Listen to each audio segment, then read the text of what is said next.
Hey guys, just a really quick kind of an overview here. I'm going to help. I'm going to create a video to help with Thursday night's labs. That will be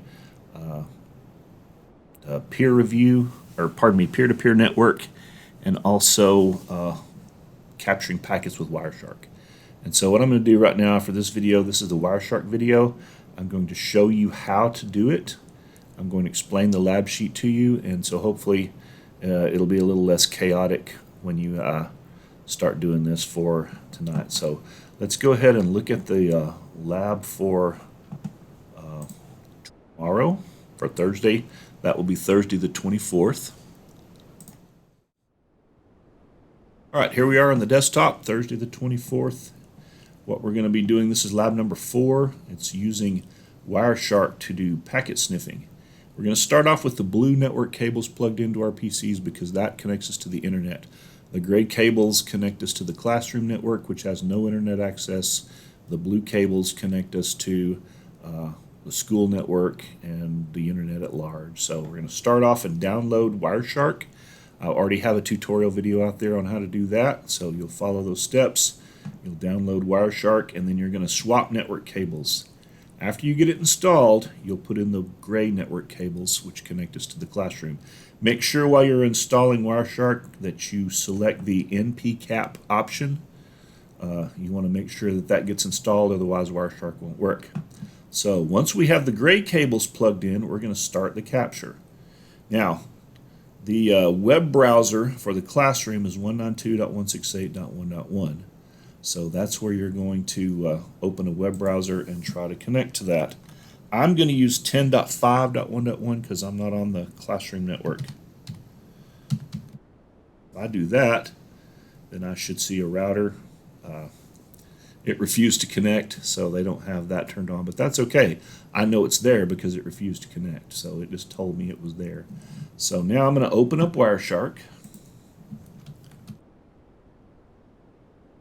All right, you see this gray area here, and then this lists all of the network adapters connected to your computer. The ones that you're interested in are the ones that have this graph next to them. You don't want anything that says loopback. You want to ignore that, but you do want whatever the Ethernet connection is that has this little graph next to it. That means that's the active connection. So you're going to double click that, and it's going to start capturing, but we don't want it to start right now. So we're going to hit this red arrow up here to stop. This is like a recorder. You can start with the little blue fin shaped button. You can stop with the little red square shaped button. So we want it to stop for right now until we're ready. So the next step is to open up our command prompt.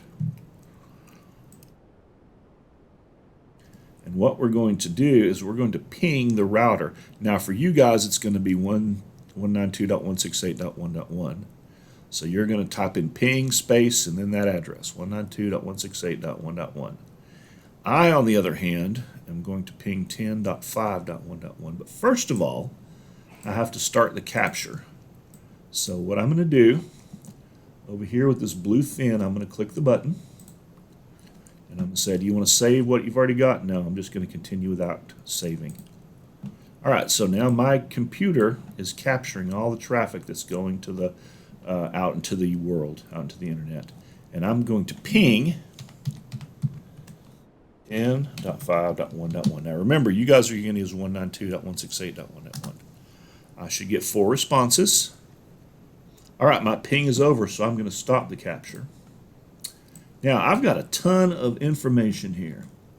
I've got way too much information for me to want to dig through, so I'm going to filter all this by typing in a filter. See where it says Apply Display Filter? This is going to filter by protocol, and the protocol I'm going to use is ICMP because that is what ping uses. That's the protocol that ping communicates through. So ICMP. And now what I have, hopefully, start that up. Yeah. Okay. I can either hit enter or I can click this little button. And this filtered all that stuff that was on my screen and cut it down to just the things that we're using the ICMP protocol here. All right. So I sent a request. It's a source. 10.5.169 is my computer.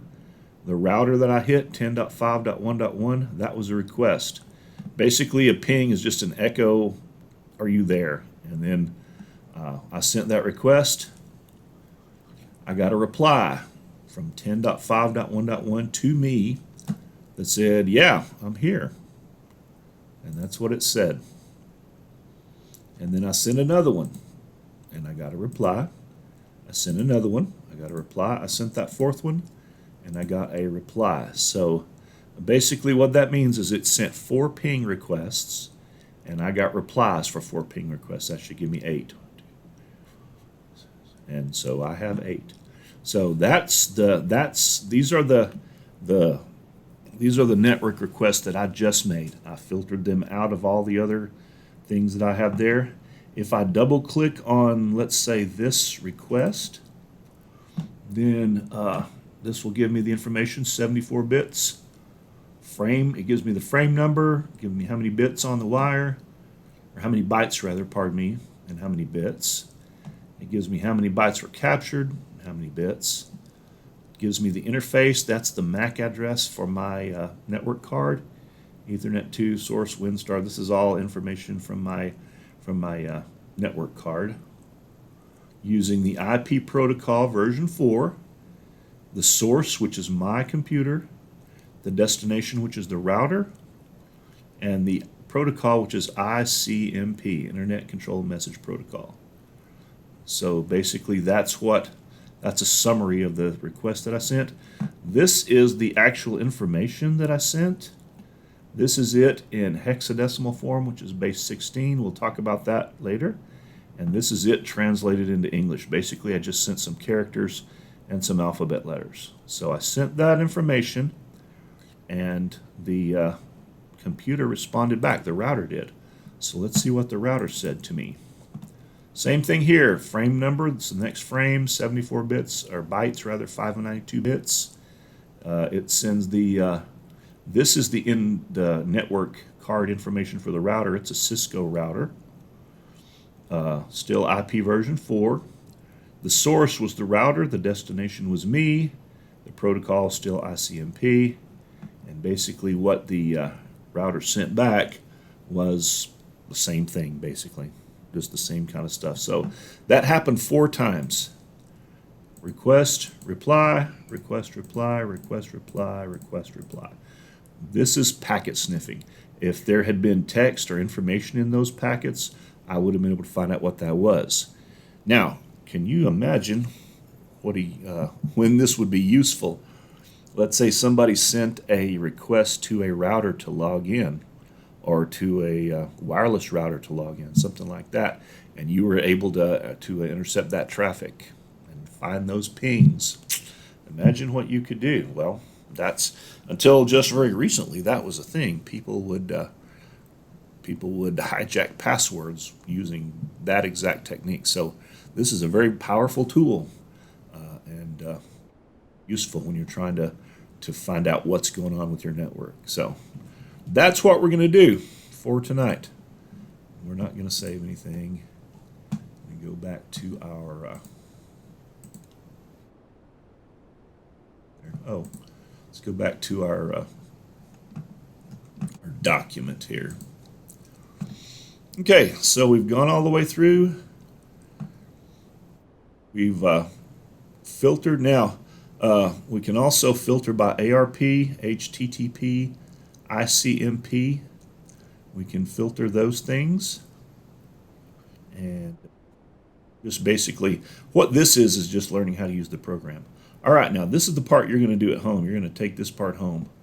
So in Wireshark, actually you're not going to do this at home because you can't take Wireshark home. So we're going to click on Edit Preferences and select a layout. Let's just go ahead and do that, shall we? Let's just do that.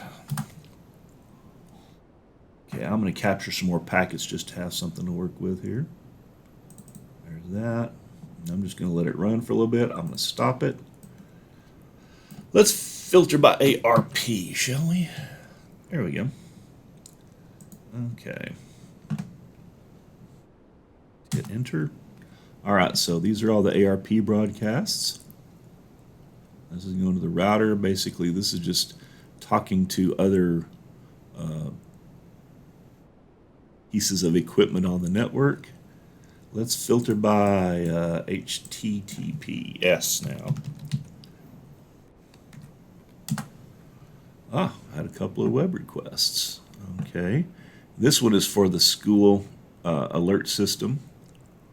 I don't know. Oh, this one was, I'm guessing that was for opening up that page.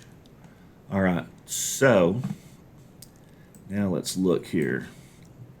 Select layout under, okay, edit preferences. So we're going to go to edit preferences. I'm going to select layout under appearance. Okay. Packet diagram in the right hand column.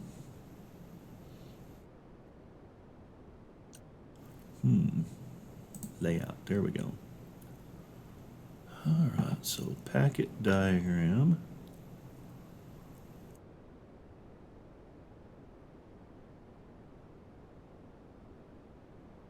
Right hand column, so let's go there. Okay. All right. Right click on the diagram and select show field values.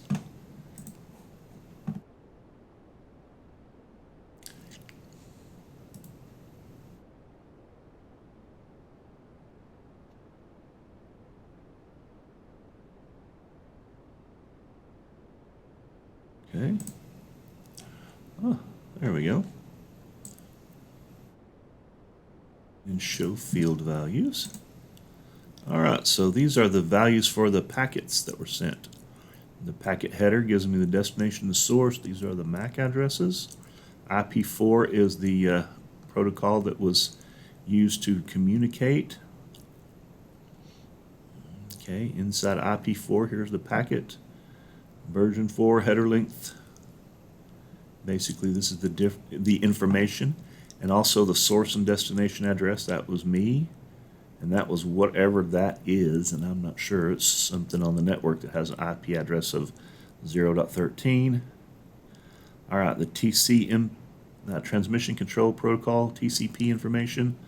That's the port that was used, 53897. Port 80 was the web port destination. There are different bits and pieces. That's the data that was actually sent, was that string of text. And that's from Alertus, the Grayson alert system. And so basically that's just a message from, I guess, that the Grayson alert server has that IP address. So you can find out all kinds of useful and interesting information just by playing around with Wireshark once you become familiar with it. I'm going to quit without saving. All right, so you've examined the packets. Now, basically that was just, we're going to probably work through that together. I see that now as I've not looked at the last part of this lab. I just looked at the first part. So for credit in class, basically what you're going to do is this. I'm not going to have you do any of this home stuff because I realize that not everybody has a computer at home, and if you do, you may not have Wireshark, you may not have a network available, so don't worry about any of this stuff from home. But when you get done, make sure you show me that you've done all the in-class stuff. Ignore the part that we did. We'll work on that together. But make sure you've done the in-class stuff, and then have me initial it. Make sure that I initial it. Also, do me a favor. Let's go ahead and get back to the main screen here. Do me a favor in class, if I am busy, make sure that you get my attention and say, hey, do this thing for me. I've had at least one student that I skipped over, and I didn't intend to do that, but that happens because there's a lot of people vying for my attention at the time. So make sure you get my attention. Make sure that you get me to look at your stuff and that I've initialed off on your sheet before you leave. And once that happens, once you get these two done, then you are free to go. And I will see you hopefully in class on Thursday night. Have a good day.